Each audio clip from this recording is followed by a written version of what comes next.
Hey yo guys, welcome back to the channel. My name is Leah. In today's video I'll be doing 0 to 100 times in my BMW F22. And to be specific, my car is 228i. It's a 4-cylinder turbo, makes around 245 horsepower and 350 Nm of torque. And the car only weighs just under 1500 kilos, and BMW reckons that it can get it to 100 from 0 in 5.8 seconds. So we're gonna test it out. I personally hope that I will not F it up and get it around 6 because it'll be hell embarrassing.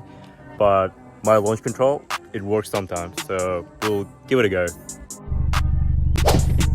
So alright, we're sitting in Sport Plus, gearbox in Sport.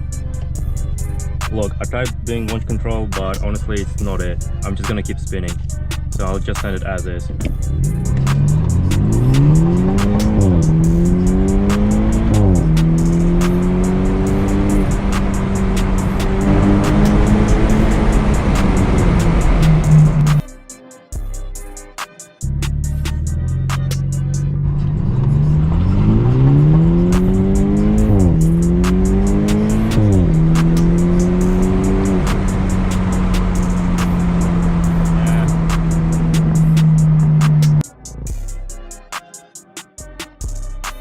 So I chose the second spot right now. The previous one was kind of whack. Hopefully I'll get better times here.